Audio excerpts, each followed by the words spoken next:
Actualmente hay cerca de 5,6 millones de afiliados al sistema privado de pensiones. Hoy nos preguntamos si el ahorro voluntario o el aporte forzoso es lo más conveniente para asegurar la vejez del trabajador. ¿Qué opina usted? ¿El aporte en la AFP debe ser obligatorio o voluntario? Escríbanos a @DID7.3 y a nuestro perfil en Facebook. Soy Violeta Reaño, bienvenidos a Debate y Diálogo. No al ahorro forzoso.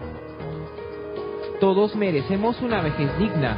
Debe modificarse la norma para que los aportes sean voluntarios. Con esto se logra una pensión de jubilación. Nadie puede obligarme a dar mi dinero a una entidad en la que no Anulen confío. los descuentos de planilla. Deben darme opciones de ahorro. El trabajador dependiente debe elegir cuándo aportar. La gente no tiene conciencia de ahorro. No se busca eliminar las AFP. Cada persona debe elegir si aporta o no. Debatir el tema permitirá mejorar el sistema pensionario. El ciudadano debe elegir su instrumento de ahorro. El aporte a la AFP debe ser obligatorio o voluntario.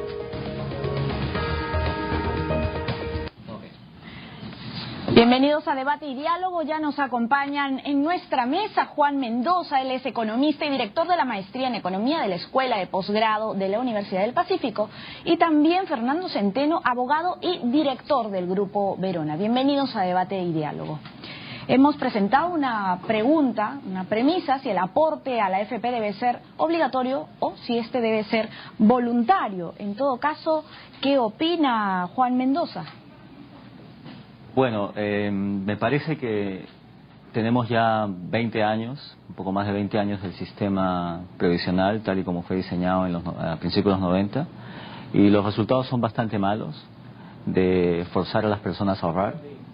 Me parece que la idea de forzar a las personas a ahorrar no se justifica, porque las personas ahorran sin necesidad de que las fuercen a ahorrar. Y más aún, la obligatoriedad del ahorro lo que ha generado es un mercado cautivo para un grupo pequeño de empresas administradoras de fondos de pensiones, y este mercado cautivo no les da los incentivos para que sean eficientes y competitivas. Y básicamente lo que hemos hecho es un sistema en el cual hay una transferencia de recursos desde los trabajadores formales que están en planilla hacia estos administradores privados. Fernando Centeno, ¿estará de acuerdo con lo que nos comenta Juan Mendoza? Bueno, buenas noches, ante todo, Verónica. En realidad los fondos de las AFP son mixtos desde su creación. Hay el sistema privado obligatorio y el sistema previsional facultativo, por lo cual el trabajador podría, si tuviera algún excedente, podría incrementar su cuota de aportación, si tuviera un excedente, que es bastante difícil a veces en la mayoría de los hogares o de los aportantes tener cierta disponibilidad de excedente, ¿no? Efectivamente, independientemente de las posiciones que podamos vertir en este programa, lo cierto es que nuestro sistema de ONP no es el muy digno para una persona que ha trabajado hasta los 65 años, por lo cual se creó el sistema privado de aportaciones, ¿no?, de las AFP. ¿Y el sistema de AFP sí es digno para los trabajadores en cuanto a pensiones? No es que sea digno, no. Lo que pasa es que va en función también de las aportaciones y del monto de las aportaciones, y esto va en función de las remuneraciones. Desde la creación de hace más de 20 años de este sistema, el nivel remunerativo de las personas, conforme ha ido creciendo la economía del país, se ha visto incrementado de acuerdo al incremento del nivel remunerativo que ha habido en los aportantes mismos, ¿no? Pero independientemente de ello, pues sí, lo que falta son algunas o varios ajustes que se debe hacer al sistema, como son, por ejemplo, incrementar la base. Ya vimos que hace poco se derogó la ley de los aportantes de cuarta categoría o los profesionales, ¿no? Probablemente un tema político, no, pero es un tema que hubiera generado mayor aporte al sistema mismo, con lo cual hubiera permitido una mayor capacidad de ahorro a nivel de este sistema y probablemente un mayor nivel de inversión y una mayor rentabilidad, que no siempre se da. Voy a consultarle a Juan Mendoza sobre un informe de la Universidad del Pacífico en la que me parece que usted también trabajó, una propuesta sobre el sistema previsional del Perú, un diagnóstico además con proyección incluso hasta el año 2050, ¿no? Ustedes hablan de una reforma del sistema previsional. ¿Podría comentarnos algo de esa propuesta para luego debatirlo? Sí, por supuesto. Yo fui parte de ese proyecto con Bruno Seminario, María Amparo Cruzaco, María Alejandra Segarra y Carla Moreno. Éramos 5 personas y trabajamos el año pasado y preparamos un documento. Y el documento lo que tiene es 2 partes. La primera parte es un diagnóstico de cómo está el sistema y la segunda parte es un lineamiento general de cómo debería ser la reforma, ¿no? Efectivamente tenemos 2 sistemas. Tenemos un sistema público, que es el sistema de la ONP, y tenemos un sistema privado, que es el de las AFP. Y ambos sistemas son malos en términos de eficiencia. ¿Cómo podemos ver la eficiencia de un sistema? Hay varias formas. La primera es cuál es la pensión. Pero no la pensión en dólares o en soles, sino la pensión en relación al ingreso que tienen los trabajadores antes de jubilarse. Técnicamente eso se llama tasa de reemplazo. Y es cierto que el sistema privado es un poco mejor en promedio que el público, porque, digamos, la pensión promedio en el sistema privado es 40% de la remuneración promedio de los trabajadores. Por ejemplo, si yo gano 2.000 soles, donde estoy trabajando, cuando me jubile voy a ganar más o menos, voy a recibir una pensión de 800 soles aproximadamente. En el sistema público esa tasa de reemplazo promedio puede ser hasta de 25%, es decir, peor. Los estándares internacionales apuntan a una tasa de reemplazo, se dice que es eficiente cuando está por encima del 60%, ¿no? Esa es una primera característica de nuestro sistema que no lo hace eficiente. Es decir, que si usted ganaba 2.000 soles, pues tendría que recibir más de 1.000. Claro, más de 1.000 para decir que este sistema realmente vale la pena, es eficiente. Ahora, hay que recordar también que el sistema ya tiene 20 años y que la tasa de reemplazo no está aumentando. Nosotros hicimos unos supuestos bastante generosos sobre lo que podía pasar hasta el 2050. Es cierto que podría aumentar, pero es importante notar que este es un cálculo para el trabajador promedio, porque hay muchísimos trabajadores con ingresos, por ejemplo, menores a 1.000 soles, a los que claramente les conviene la ONP en lugar de las AFP. Y por eso vemos muchísimas personas interesadas en regresar a la ONP. Ahora, en un momento voy a explicar por qué se da esto. La otra manera de ver la eficiencia de un sistema, digamos, desde el punto de vista público, nosotros tenemos un sistema de pensiones en nuestro país, en todos los países, porque nos preocupamos por el adulto mayor. ¿Qué va a pasar cuando las personas salgan de la fuerza laboral, ya no trabajen? Entonces, otra manera de ver qué tan bueno es un sistema es cuántas personas están cubiertas por el sistema.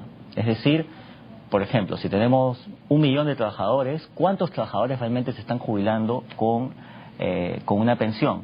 Y el problema que vemos es que solamente 1 de cada 4 personas tiene una jubilación, ya sea a través de la ONP o a través de las AFP. Es decir, para 3 de cada 4 adultos mayores, esta conversación que estamos teniendo es completamente irrelevante, porque no se va a jubilar ni por las AFP ni por la ONP. Y me parece que... Y también hicimos una proyección hasta el 2050 de cómo iba a evolucionar esa razón, se llama cobertura del sistema, e incluso con supuestos bastante generosos, tratando de ser lo más optimista posible, incluso en el 2050 no íbamos a llegar a cubrir a ni siquiera el 45% de los adultos mayores. Entonces me parece que esos 2 indicadores son contundentes. Tenemos un sistema que le da poca pensión a pocas personas. Finalmente hay una cosa bien importante, después podemos hablar de más cosas si quiere de la propuesta, para no tomar tanto tiempo, que cuando uno mira la rentabilidad en el sistema privado de los fondos que administran las administradoras privadas y la compara con la rentabilidad de los fondos administrados, es decir, por ejemplo, si yo aporto a una AFP, yo tengo una rentabilidad, ¿no es cierto? Cada mes hago un aporte y esa rentabilidad va a determinar cuál va a ser mi pensión. La rentabilidad y las AFP tienen unas comisiones, porque no lo hacen gratis, me cobran por ese servicio. ¿No? Claro, un porcentaje. Y la rentabilidad de las AFP es 4 veces la rentabilidad de los fondos que administran en los últimos 15 años. Quiere decir, por ejemplo, que si mi rentabilidad es 8%, la rentabilidad de las AFP es 32%. Wow. Eso me parece que es otra característica del sistema que lo hace, es una señal que es un sistema poco competitivo, porque cuando hay una industria que tiene alta tasa de rentabilidad, lo normal en la economía, en una economía de mercado, es que haya más ofertantes y que esa rentabilidad vaya reduciendo. Pero después podemos Sí, vamos a comentar más acerca de este informe. De momento, ¿cuál sería el comentario de Fernando Centeno? Bueno, tienes toda la razón. En realidad el sistema, los dos sistemas adolecen de fallas, tanto el público como el privado. Comparto también la opinión, pero digamos... Es decir, ¿usted comparte la opinión de que se necesita llegar a un debate importante para hablar de la reforma del sistema privado de pensiones? Después de que lleva funcionando ya 2 décadas. Sí estamos de acuerdo, porque no ha habido grandes variaciones respecto a la forma como opera el sistema privado y también el público. O sea, en realidad los dos sistemas deberían tener ciertas correcciones. Obviamente el sistema público va a ser más difícil de corregir, porque va a ser plata del Estado. Eso lo sabemos todos. Es más, nos va a costar a todos. En cambio, en el sistema privado es un poco más fácil, porque puede ser con una ley incrementándose la participación de mayores aportantes, o haciendo las correcciones respecto al tema de las comisiones, por ejemplo, ¿no? Ya se ha dicho que las comisiones, las AFP, tu rentabilidad es mucho mayor respecto a los fondos a la rentabilidad de los mismos fondos. Entonces ahí debería compartirse de cierta manera esa rentabilidad que se tiene entre el fondo y la propia AFP. ¿Usted estaría de acuerdo con que el aporte a la AFP sea obligatorio o voluntario? En realidad, como está, me parece bien. Ciertos ajustes. O sea, hay de los dos. Hay el obligatorio, y el voluntario es a través de los fondos adicionales que se puedan dar. Pero del excedente. Pero si yo estoy en una planilla, voy a tener que aportar obligatoriamente a la AFP si yo estoy afiliado a una AFP, ¿no? A mí nadie me pregunta, señorita, ¿este mes usted quiere aportar a la AFP? Sí, no. O no me preguntan si yo puedo disponer de ese dinero que supuestamente está ahorrándose para cuando llegue mi vejez. Lo que pasa, Verónica, es que ninguno de los dos sistemas... Perdón, Violeta. Lo que pasa es que ninguno de los dos sistemas, uno se escapa a ello. Tanto en el privado como en el público, igual vas a tener una detracción de tu remuneración para aportar ese fondo. Claro, pero ¿tendría que estar yo igual obligada a pertenecer a la ONP o a la AFP? Es una buena pregunta. ¿Qué opinas? O sea, alguien podría decir, no, yo no quiero participar. Lo que pasa es que ya eso contraviene la propia función del Estado. ¿Cómo va a prever que sus trabajadores, cuando terminen su vida laboral, cómo van a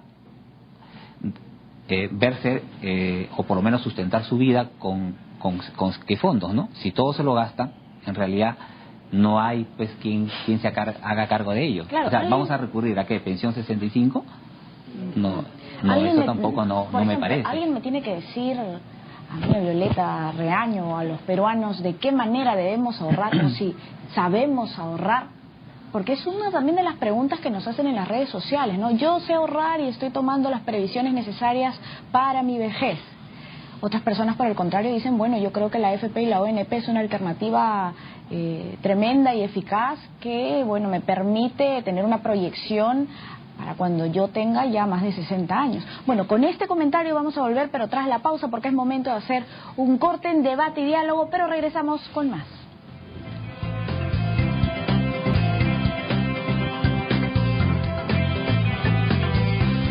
Ya estamos de regreso con debate y diálogo. El aporte a la AFP debe ser obligatorio o voluntario. Para enmarcar un poco este tema les vamos a presentar una breve información. Adelante. Los trabajadores dependientes mensualmente aportan al sistema privado o nacional de pensiones a través de un descuento en sus haberes, realizado por el empleador, quien se encarga de cancelarlo. Esta acción actualmente es obligatoria.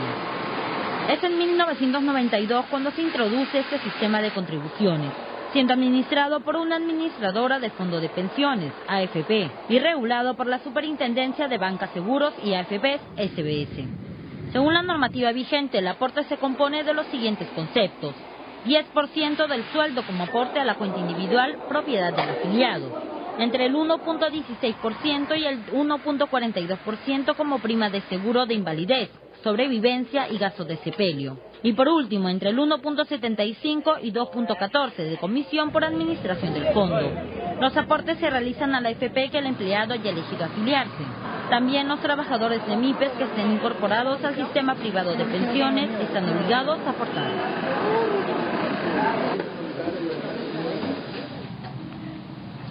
Bien, dejamos antes de la pausa una pregunta, ¿no? Si los peruanos sabíamos ahorrar o no, o se deberían tener en todo caso alternativas distintas de ahorros, quizás en entidades bancarias. ¿Qué opina Juan Mendoza al respecto? Bueno, yo pienso que el ahorro debe ser voluntario. Creo que es un grave error de diseño del sistema, es un error fundamental forzar a las personas a ahorrar. Primero, tengo una posición, digamos, filosófica al respecto, que me parece que no se puede forzar a nadie en una economía libre, en una economía de mercado, a hacer algo por su bienestar, si la persona, hay que dejar elegir a la persona. Digamos, la idea de forzar a alguien a ahorrar es similar a la idea de forzar a una empresa a fijar un precio, a obligar a una empresa a invertir una parte de sus utilidades, y me parece que esas deben ser elecciones determinadas por el sistema de precios. Eso lo hace más eficiente. Pero además, me parece que la obligatoriedad del ahorro no ha producido ningún resultado positivo, y nosotros partimos de una premisa y decimos: hay que forzar a las personas a ahorrar, porque si no lo hacemos no van a ahorrar, no se van a preocupar del futuro. Nosotros tenemos un montón de manifestaciones de la preocupación de los peruanos, de las familias, por el futuro. La primera, por supuesto, es el enorme esfuerzo, el tiempo, los recursos que asignan a la educación, tanto propia como de sus hijos. Y no hay nada más que mirar, digamos, la educación es un ejemplo perfecto, porque es mirar en el futuro. Uno se pasa varios años con ingresos bajos porque sabe que en el futuro va a tener más ingresos. Y además que el problema fundamental de nuestro sistema de forzar a ahorrar, y claro, nosotros decimos: no, eso está mal, eso no es ahorro.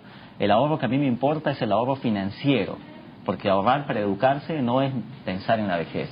Y eso es bien equivocado, porque precisamente el capital, el ejemplo perfecto de capital que no se puede expropiar y que no se le puede quitar a nadie, es el capital humano, la educación. Cuando yo gano habilidades, cuando sé más cosas, cuando estudio más, eso lo llevo conmigo a cualquier lugar. Pero además, en la práctica hay un conjunto de costos asociados a la obligatoriedad del ahorro. El primer costo, por supuesto, es que estamos forzando a las personas a aportar parte de su ingreso laboral. Y estamos fijándonos solamente en las personas que están en planilla formal, ¿ya? Y eso tiene dos efectos. Primero, que estamos haciendo más cara la contratación formal, ¿no es cierto? Y segundo, ¿no? Porque evidentemente 13% es un montón. Y el segundo aspecto de eso, de esta decisión, es que estamos haciendo poco atractiva la formalidad. Y estamos mirando solamente a un pequeño segmento de personas, porque solamente el 20% de los trabajadores están en planilla, el resto no están. Entonces, por diseño, estamos haciendo un sistema que va a tener poca cobertura. El otro costo bien importante es que estamos creando un mercado cautivo en el que no va a haber competencia. Porque, por ejemplo, si yo tuviera una empresa y me dicen que todos los meses voy a tener unos clientes asegurados, tengo poco incentivo a ser eficiente. Yo y el equipo con el que trabajamos en el informe, pensamos que no hay que eliminar a las AFP. Lo que hay que hacer es que hay que darle los incentivos para que sean eficientes. Por ejemplo, ¿qué quiere decir esto? Si el aporte no es obligatorio, las AFP van a tener el incentivo perfecto para darle mejores productos a los trabajadores. Un abanico de alternativas. Por supuesto, y no solamente las AFP, también las compañías de seguros. Porque acá, cuando la persona se jubila, pasa a manos de la compañía de seguros, que no hablan mucho, pero son efectivamente cara y serio. Ellos reciben a todos los aportantes de las AFP y es peor todavía, porque las tasas de rentabilidad que pagan las compañías de seguros después de los 65 años es 4%, un poco menos de 4%, y si le quitamos más o menos 3% de inflación, esa tasa de rentabilidad es casi cero. Bueno. Fernando Centeno, ¿deben existir más alternativas de ahorro? Por supuesto, sí, efectivamente deberíamos tener más alternativas de ahorro. La exposición que nos hace es muy práctica, es la deficiencia que tiene el sistema privado. Debería incrementarse los trabajadores formales. Debería haber ciertos incentivos, de repente bajar la tasa de aportación, pero por ahora, como está diseñado, si no es forzoso, voluntario, difícilmente se va a incrementar. Pero usted está de acuerdo con la obligatoriedad, ¿no? Pero la obligatoriedad del ahorro ¿está funcionando realmente? ¿Como está ahorita? Sí. No. Debería haber ajustes.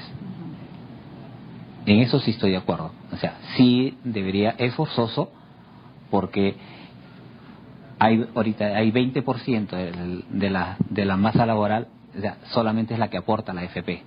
En realidad ese porcentaje debería subir, y con eso podría bajar la tasa de aportación, porque el nivel de ahorro debería darse. ¿Qué otro tipo de ajustes propone? Por ejemplo, no he visto el estudio, pero por ejemplo, qué sé yo, por ejemplo, los ahorros, como tú lo has mencionado, los ahorros a través de bancos. O sea, el fondo no debería generarse resultados negativos. O sea, por más malo que sea el año, por decirlo así, debería generarme una rentabilidad positiva. Mínima se debería ser la tasa de interés bancaria que se paga. Por ejemplo, la propuesta de los economistas que realizaron de la Universidad del Pacífico, que realizaron este informe, dentro de lo que he leído es eliminar el aporte obligatorio y además crear una pensión universal no contributiva pagada a través de los impuestos. ¿Está de acuerdo con este punto? Mira, no, en realidad no estoy de acuerdo. Yo soy de carrera, he sido tributarista, y no estoy de acuerdo con esta posición. O sea, sé que a todos nos cuesta, a todos los que aportamos o todos los que pagamos impuestos nos cuesta esa posición, nos costaría a todos. Sé que, por ejemplo, en países como Europa, muchos países tienen problemas para mantener ese sistema, que puede ser muy bueno, pero parte del estado de bienestar. Pero cuando hay los años de vacas flacas, como pasó en Europa, se crea una crisis social. No queremos que eso se repita acá. Probablemente todavía no estemos preparados para ello. Bien. ¿Qué nos dice Juan Mendoza al respecto sobre esta pensión universal no contributiva pagada a través de los impuestos? Ya. ¿Estamos preparados? ¿No estamos preparados? Sí, yo creo que es la solución. Es parte de la solución. A ver, quería comentar un poquito de la rentabilidad y después este tema. Claro. Nosotros pensamos que la mejor manera de reducir las comisiones no es a través de subastas, que es lo que ha tratado de hacer la superintendencia, con poco éxito. Lo hemos visto en la última subasta de diciembre, en que las comisiones se han reducido mínimamente, no tienen el incentivo para hacerlo, y que más bien nos recuerda a la época en que, digamos, estas subastas lo que hacen es que al que ofrece la menor comisión le dan todos los afiliados durante un tiempo. En este caso la nueva AFP Habitat de Capital Chileno ha ganado estas dos últimas subastas. Licitaciones, ¿no? Pero esto me recuerda, y digo, con todo respeto, a lo que teníamos en la colonia, en que, digamos, la corona española le daba el derecho a algunos encomenderos de hacerse cargo del bienestar de la población. La población puede elegir, sabe lo que es mejor. Cada familia, cada persona sabe lo que es mejor para uno. También quería comentar que la rentabilidad de las AFP se ha mantenido alta incluso en años de crisis financieras. Vacas flacas, entonces. Cuando había vacas flacas, los que sufrían eran los afiliados. Su rentabilidad era negativa. Y eso lo han visto todas las personas que han estado en el sistema en el 2009-2010. Y las AFP mantenían rentabilidades positivas y altas. Ahora quiero hablar de la pensión universal. Yo pienso que la base de la economía, una economía libre, una economía de mercado, debe ser la elección, el mercado y los precios. Pero también pienso que el mercado no es perfecto, que hay situaciones en las que una persona puede esforzarse, pero puede tener mala fortuna, y pienso que es un derecho humano que haya pensión, ¿no? Una pensión pequeña, porque somos un país pobre. Y creo que la manera de financiar la pensión no debe ser una pensión contributiva. ¿Qué quiere decir una pensión contributiva? Una pensión contributiva es una pensión que se financia con los aportes de los que trabajan en la planilla formal. En un país como el nuestro, en que el grueso de la fuerza laboral es informal, el camino de una pensión contributiva, si seguimos ese camino, vamos a condenar a nuestro país a no tener pensiones. Porque básicamente estamos mirando a un pequeño segmento de los trabajadores. Pienso que lo que tenemos que hacer es financiar pensiones no contributivas con los impuestos de todos. Y yo estoy dispuesto, yo soy una persona que ha tenido suerte a poner parte de mis ingresos, de mis impuestos, para financiar una pensión a las personas menos favorecidas. Esta pensión no puede ser muy alta por dos razones. Primero, porque no tenemos los recursos. Y segundo, porque tampoco queremos darle el incentivo perverso a alguien de no trabajar, de no esforzarse. Debe ser una cosa muy pequeña para evitar la indigencia. Y una cosa importante es que no estamos proponiendo nosotros que la pensión no contributiva sea un esquema en el que los jóvenes le pagan la pensión a los viejos. Eso sería insostenible, además porque la población está envejeciendo y cada vez va a haber menos jóvenes y va a haber más viejos. Eso es lo que está pasando en Europa. Por eso ellos tienen que reformar la seguridad social, porque no hay suficientes aportes de los jóvenes para pagar la pensión de los viejos. Lo que estamos proponiendo es que sea a través de los impuestos, y tanto jóvenes como viejos pagan impuestos. Quizás sería ideal que la pensión solamente la reciban aquellos que necesitan pensión, digamos, algo así como extender pensión 65, ¿no?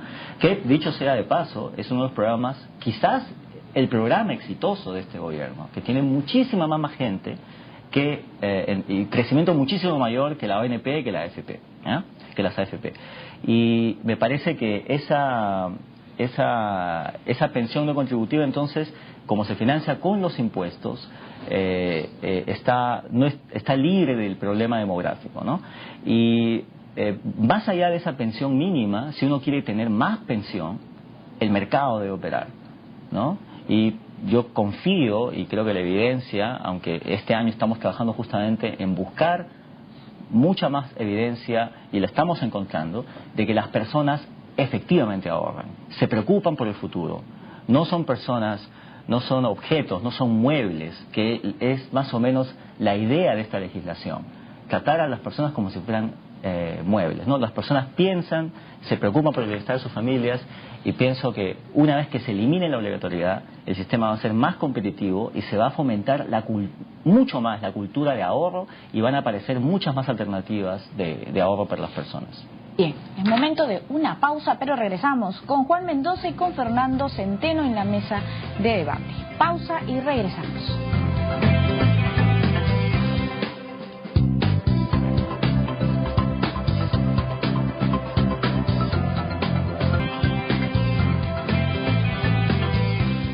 Volvemos con debate y diálogo. ¿El aporte a la AFP debe ser voluntario o debe ser obligatorio? Vamos a presentar una breve encuesta al respecto y regresamos con la mesa de debate. Adelante.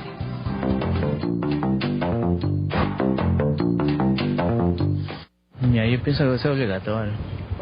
Porque a veces los peruanos nos olvidamos de todo, a veces somos un poco irresponsables, y mejor es que al comienzo, hasta que se acostumbren, que sea obligatorio. Y ya después puede ser ya voluntario, ¿no? Obligatorio cuando eres dependiente, voluntario si eres independiente. Voluntarios, porque son, digamos, los ingresos que perciben son básicamente por el trabajo que tú estás ofreciendo a cualquier centro laboral, digamos, o si es que eres una persona independiente, los ingresos que tú estés generando. Y entonces tú deberías de ser el propio dueño o la persona que tome las decisiones sobre dichos fondos más. Voluntarios. Porque es de acuerdo a lo que uno debe, de acuerdo a lo que gana uno aportar, pero voluntariamente. Obligatorios, pues. Porque eso en un futuro para nosotros no sirve para... Es obligatorio porque al final te queda algo, el dinero que se guarda en la AFP, después tú lo puedes cobrar. No, tiene que ser obligatorio de todas maneras. ¿Por qué? Porque no tenemos cultura del ahorro. La gente llega a la edad de tercera edad y no han pensado en ahorrar plata para ese momento. Entonces, los que somos dependientes estamos obligados por ley, pero los que son independientes no tienen esa cultura, ¿no? Entonces, finalmente se convierte en una carga para el Estado. Voluntario. ¿Por qué? ¿Por qué? Porque uno tiene que tener la libertad de poder elegir. Porque posiblemente hay gente que no quiere ahorrar para el futuro, ¿no? Y tiene toda la decisión y la potestad de ver qué puede hacer con su dinero, ¿no? Digamos que cada quien podría decidir qué hacer con su plata, ¿no? En qué invertirla y quizás darle un mejor uso, ¿no? Bien, nos acompañan Fernando Centeno, abogado y director del Grupo Verona, y Juan Mendoza, economista y director de la Maestría en Economía de la Escuela de Posgrado de la Universidad del Pacífico. Fernando Centeno, ¿qué le ha parecido la encuesta? Bueno, interesante desde el punto de vista que la gente todavía tiene el concepto de que debería ser obligatorio los aportes a la AFP. Ya lo hemos visto, la mayoría de los entrevistados lo han manifestado de esa manera. Respecto a lo que comentaba Juan, respecto a debería haber una pensión única del Estado, tipo pensión 65 más o menos, ¿no? Si bien es cierto, la idea es buena, pero como comenté hace poco, todavía como país y como falta cultura de ahorro, todavía no estamos preparados para ello. Ahora, el otro punto que quiero manifestar es, por ejemplo, si es tan difícil hacer modificaciones al sistema pensionario actual, privado, al sistema, mucho más difícil va a ser los ajustes tributarios para poder financiar esa pensión única en el caso de las personas que llegan a la edad de jubilación. Entonces, con lo cual se volvería improbable, digamos, o muy difícil de realizarse esa sugerencia que nos hace Juan, ¿no? O por lo menos el estudio a los que han llegado los economistas de la Universidad del Pacífico. ¿Qué dice el señor Juan Mendoza? Bueno, estoy en desacuerdo, ¿no? Me parece que, primero, sobre las opiniones son muy interesantes, pero claro, las opiniones, digamos, es una encuesta con pocas personas, habría que ver qué es lo que piensa mucha más gente, que sea una encuesta científica. ¿Los peruanos somos irresponsables, no tenemos cultura del ahorro? Lo mencionaron en la encuesta. Bueno, me parece que los datos no respaldan esa afirmación, porque recordemos que solamente 1 de cada 4 adultos mayores reciben pensión, ya sea de la ONP y de las AFP. Es decir, las personas, de cada 100 personas que tienen más de 65 años, 75 no tienen pensión. ¿Cómo viven? Entonces, yo no veo a ninguna persona de 75 que caiga muerta. ¿No será también porque los hijos se encargan de la manutención de sus padres? Por supuesto, pero esa es la manera normal durante decenas de miles de años, la familia, en que se han compartido los riesgos.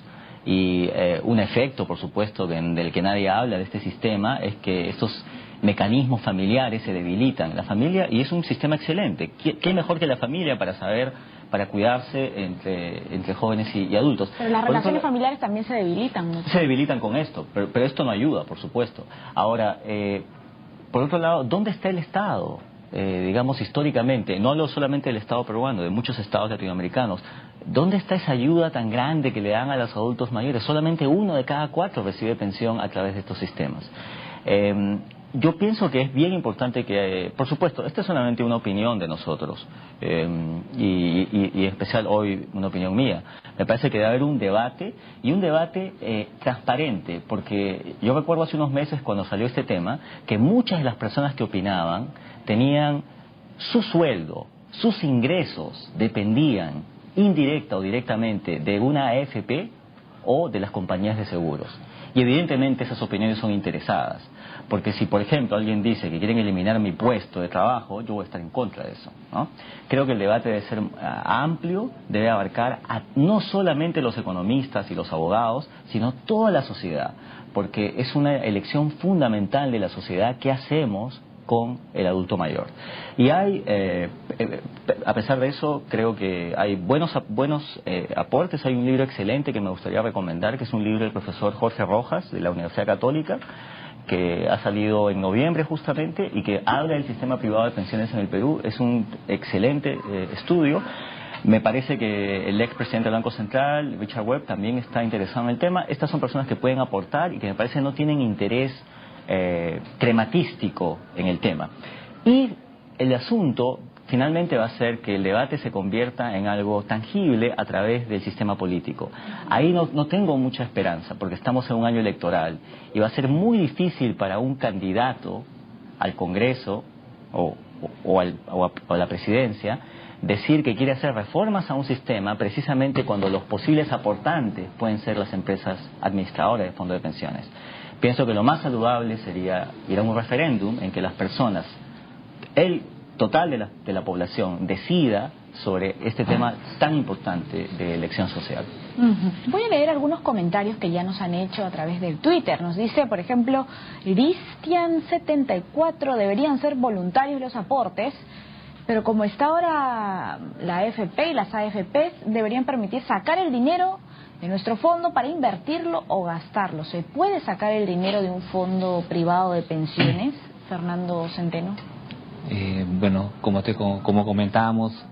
En la pausa lo comentamos, ¿verdad? Hicimos un comentario, ¿no? Yo conozco casos de personas que han salido a trabajar o están con residencia en otros países donde no hay un sistema público o un sistema pensionario tipo AFP como Perú, entonces han podido trasladar sus fondos hacia esos países. Han migrado hacia esos países, radican en esos países y por lo tanto el Estado o la AFP se ve obligada a trasladarle sus fondos hacia donde radica ese ex afiliado, por decirlo, ¿no? Pero esta es una de las circunstancias. ¿No existe otra circunstancia para que la AFP pueda hacerme esa transferencia o devolver el dinero que yo he aportado? Bueno, desconozco si es que hay otra forma de por ejemplo, comentábamos también en la pausa, si es que yo ahorro 10 años en una AFP y luego a lo mejor dejo de estar en una planilla y me convierto en una trabajadora pues independiente, autónoma, ¿no? Ya no hago aportaciones porque no tengo la obligatoriedad de aportar a la AFP.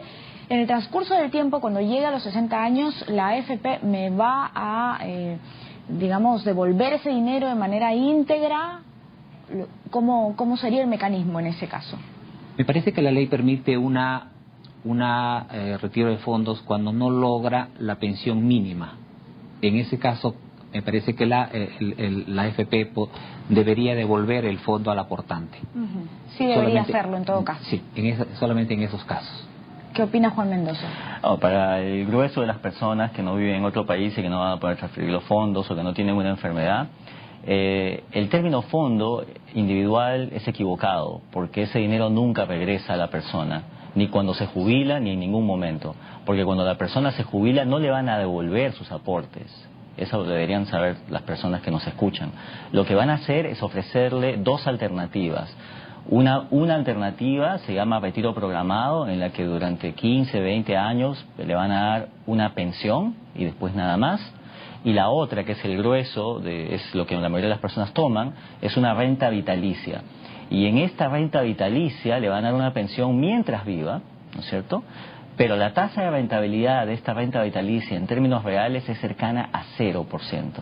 Es un pingüe negocio para las empresas de seguros que administran estas rentas, porque recordemos también que la rentabilidad promedio de las AFP en los últimos 15 años es similar a la rentabilidad que una persona hubiese tenido simplemente comprando un índice de la bolsa de valores. Es decir, sin hacer ningún esfuerzo, simplemente comprando un índice, un fondo mutuo que me compra la bolsa de Perú, yo hubiera tenido la misma rentabilidad hasta los 65. Después de los 65, 0% de rentabilidad real, es decir, yo puedo poner un depósito a plazo y me daría más más rentabilidad. Entonces, a propósito de lo que usted menciona, tengo una pregunta de Rosa María en el Twitter. ¿Qué hacen con mi dinero, con mi fondo, mientras está en poder de la AFP? Lo invierten, ¿no es cierto? Y la ganancia de las AFP es, invierten lo que reciben de los aportantes, tienen las AFP ganan por la comisión, fundamentalmente, ¿no es cierto? Y por eso no tienen incentivo a tener inversiones más rentables para los afiliados. Eso es hasta los 65. La comisión que damos los afiliados. La comisión que se, claro, digamos, cuando una persona aporta, más o menos le quitan 13% de su salario. Y el término apropiado es quitarle, ¿ya? Creo que aporte no es un término correcto. Pero digamos, 10% de eso va a la cuenta individual y el otro 3% va parte a cubrir un seguro y otra parte es la comisión. Esa es la rentabilidad de las AFP, ¿ya? Con lo que tienen en el fondo lo invierten, ¿no es cierto? Y eso es lo que regresa después al afiliado y se va acumulando hasta que la persona tiene 65. Cuando tiene 65 esto pasa a la compañía de seguros. ¿Cuál es el negocio de la compañía de seguros? La compañía de seguros le va a dar una rentabilidad que es cercana al 0% y el resto lo va a invertir y la diferencia es su ganancia. Ese es más o menos el negocio y por eso es tan difícil cambiarlo, porque ya después de 20 años hay enormes intereses a que esto continúe de esta forma, ¿no? Y me parece que este es el momento de hacerlo porque es todavía un sistema en el que no hay muchos participantes, ¿no? Que no va a haber muchos participantes tampoco tan rápido, pero la población todavía es joven y es momento de una reflexión nacional después de 20 años de un sistema que es un fracaso. Bien, tenemos más comentarios. Nos dice Albersen01, debería ser voluntario. Manuel Sánchez, debe ser obligatorio para crear una cultura de ahorro en el peruano. Irene Cosío nos dice, debe ser voluntario, no ganamos mucho para aportar. Albersen01, debería ser voluntario. Mi padre aportó 15 años y hasta el día de hoy no cobra nada. Joana, debe ser voluntario, nos deben dejar elegir si aportamos o no. Lázaro Ortiz Ríos, desde mi punto de vista pienso que debería ser voluntario o se debe reducir el aporte. Si bien es cierto, una gran parte de la población gana el sueldo mínimo y este sistema beneficia principalmente a las AFP, UONP y otros sistemas. Beneficia a las AFP, a la ONP, a otros sistemas, pero no beneficia finalmente al trabajador o no aporta a la vejez del trabajador a que sea una vejez digna. ¿Qué opina el señor Centeno? En el sistema público, en la ONP, efectivamente para los que menos ganan, lo más rentable es el sistema público. Para los que perciben una remuneración superior al sueldo mínimo, la probabilidad de éxito, o por lo menos es entre comillas, porque como nos ha ilustrado Juan, la rentabilidad es relativa. La que siempre gana es la AFP, pero la rentabilidad de los fondos no van de la mano. ¿No? Tengo una pregunta de las redes sociales. ¿El sistema actual de la AFP realmente asegura la vejez del trabajador? Difícil la pregunta, ¿no? O sea, en el sentido de que lo que asegura es el aporte, la cantidad del aporte. Que te devuelva en una manera programada, sea a través de una renta vitalicia o sea a través de un retiro programado, que te devuelvan ese fondo de a pocos hasta que el trabajador se retire, fallezca, ¿no? Un último comentario, Fernando Centeno, antes de terminar el programa, sobre este tema. Bueno, en realidad sí. Para mí, comparto la opinión de Juan de que debería haber un debate público y tal vez más allá de eso, un referéndum respecto a los cambios que debe darse en ambos sistemas. O por lo menos, o de repente ir más allá y hacer una reforma tipo tributaria para generar una pensión única. Bien, muchísimas gracias por su participación. Juan Mendoza, una última reflexión. Bueno, comparto la opinión última. Me parece que el debate debe ser público, debe ser un debate transparente en el que cada persona diga si tiene un conflicto de intereses cuando opina. Por ejemplo, si yo represento a la Asociación de AFPs está perfecto, pero si mis ingresos dependen de eso, mi opinión está sesgada. Y eso debe ser un debate que no debe circunscribirse a los expertos. ¿no es cierto? Debe ser un debate en el que todos participen, porque esta es una elección social fundamental. Debate nacional, un debate nacional, amplio, abierto y todo sincero. Todo el mundo tiene igual derecho de opinar y me parece que un referéndum sería lo ideal para zanjar este tema. Bien, muchísimas gracias a Juan Mendoza, economista y director de la Maestría en Economía de la Escuela de Posgrado de la Universidad del Pacífico, y también muchas gracias a Fernando Centeno, abogado y director del Grupo Verona. Gracias por participar en Debate y Diálogo.